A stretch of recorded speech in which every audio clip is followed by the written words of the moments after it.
reach it to infinity. For those who see infinity and live it, we call them realists. For those who only dream about it, we call them idealists. Awesome, God. While I was sleeping in that bed, people went out and took the future right out of my hands. And nobody asked me, nobody consulted me. But was it your money? What? Was it your money? Would you have had it if your father had not died? It belongs to all of us. Isn't there something wrong in a house and a world where money falls into the hands on the death of a man? And you are like, oh, you let your brother brainwash you into thinking that, and then you come asking me questions. What's wrong with life? Where are we going? Why are we being bothered? And you cannot answer it. I live the answer!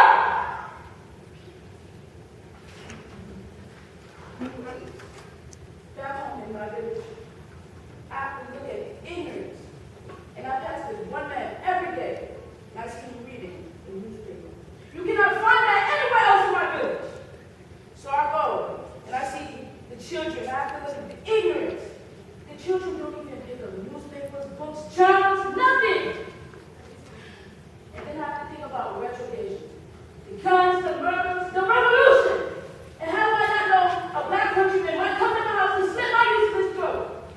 Ha! The martyr. Yes. Well, maybe I will grow to be one of those very old and well-esteemed men. Have people come serve me and be one of those happy people. I just want to live a happy life. I just don't know what to do. I have a better suggestion. What? That you come home with me. At this moment, you decide to be romantic. I'm not talking home across the city. Home across the ocean. But at home. To Africa? Yes, Nigeria. Where we can look over the mountains and see the stars. You know, maybe have some drinks from the country. Maybe dance a little bit with the goers. You know, get busy. Hey. And then, the best part, maybe, just maybe, you can live with me. I don't know. No. Listen. What? Don't ever be afraid. Just sit and think about it.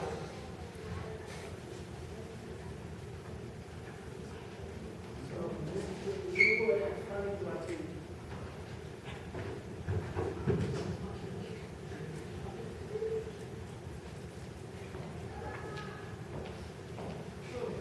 Yes. Just look at what the new world has brought. Just look. There he is. Monsieur le petit bourgeois himself. Symbol of a rising class. Entrepreneur tightening up the systems. Did you dream of yachts on Lake Michigan, brother? Did you see yourself on the great day sitting down at the conference table, surrounded by all the bald, mighty-headed men in America, waiting, breathless, waiting for your pronouncements on industry, waiting on you? Chairman of the board! I see you and not the father triumph of stupidity in the world!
What do you do, son? I made a call To who, baby? to the man. What man? The man, Mama. Don't you know who the man is? What's the name? The man, like the guys on the streets say. The man, Captain Boss, old Captain Mr. Charlie. Please, Captain Boss Man. Lindner. That's right. I caught him right over. For what?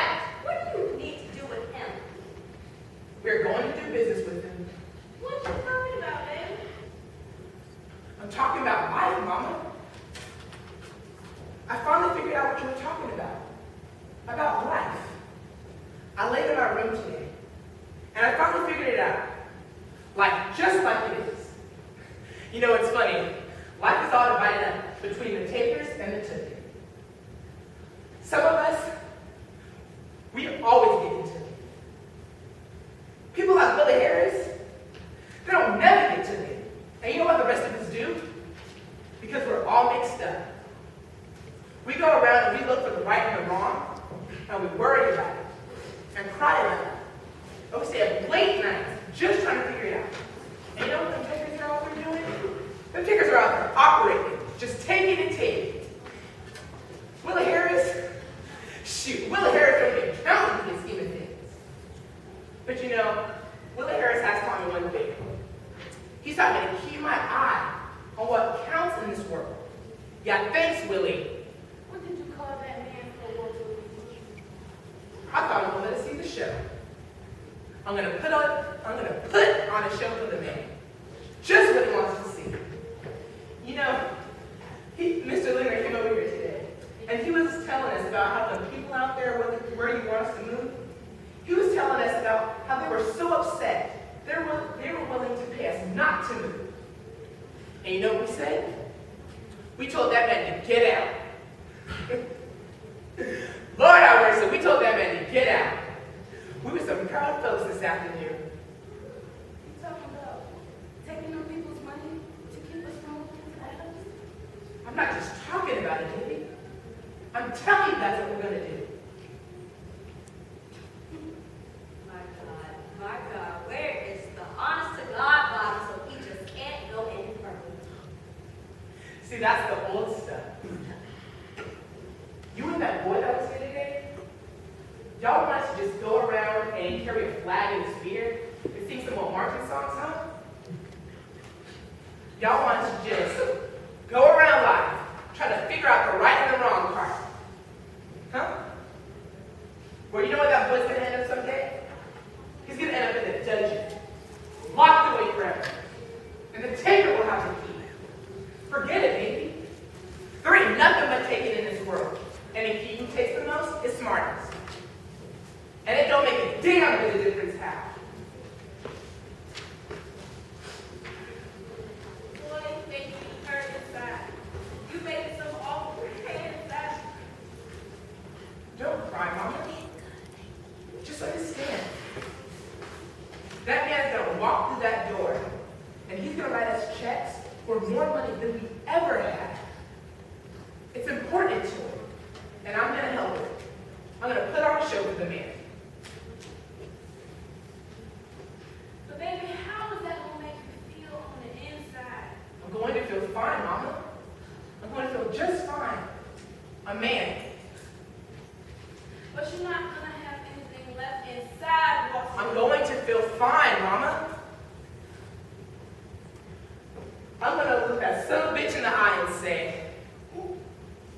and say, look, Mr. Lindner, that's your neighborhood out there. You got the right to keep it like you want, and you got the right to have it like you want. Just put the money in my hand, and the house is yours. And then I'm going to say, and you people, just put the money in my hand, and you won't have to live next to this bunch of stinking niggers. And maybe I'll just get on my black knees. Captain Mr. Bossman, yes sir, boss, yes sir. For God's sake, just get some of the money for God's sakes. And we ain't gonna have to come out there in dirty old white folks neighborhood.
do for him and the things he went through?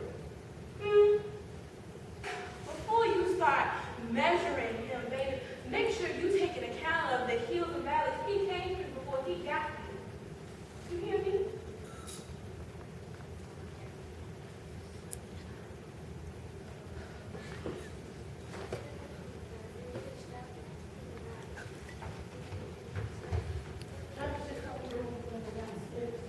All the baby, downstairs.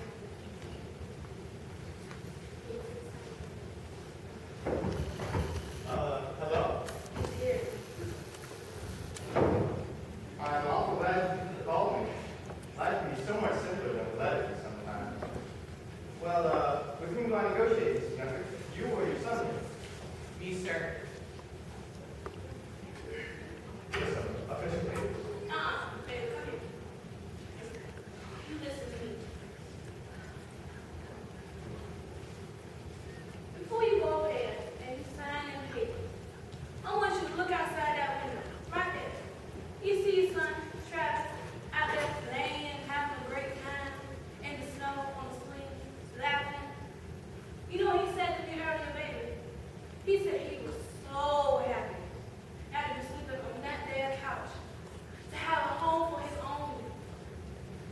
I want you to raise him right. Raise him like Willie Harris raised you. Show him what our 5 generations of slaves and sharecroppers came to. Come on, come on.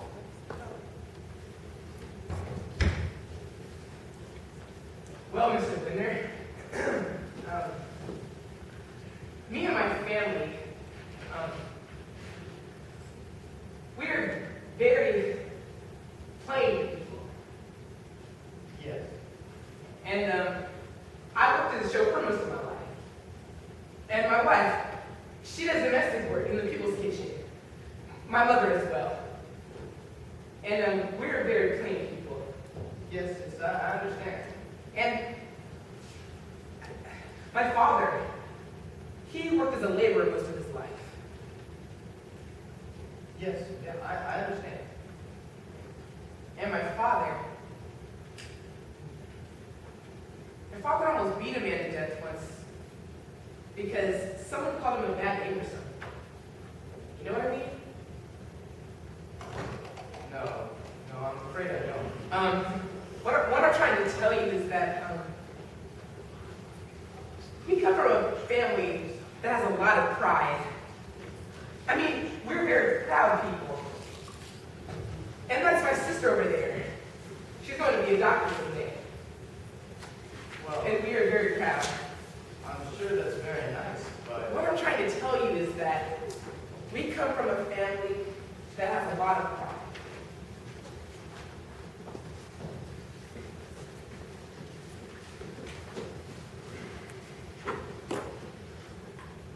And that's my son out there.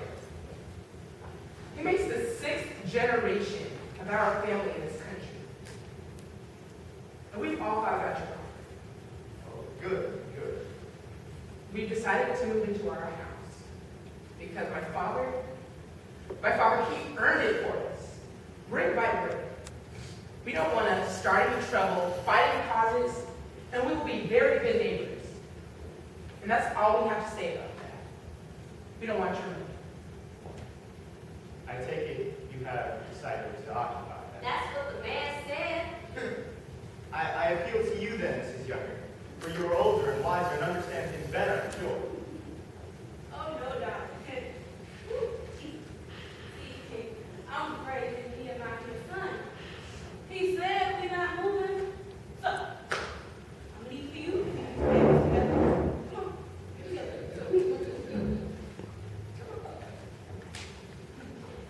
What can you do? People these days, y'all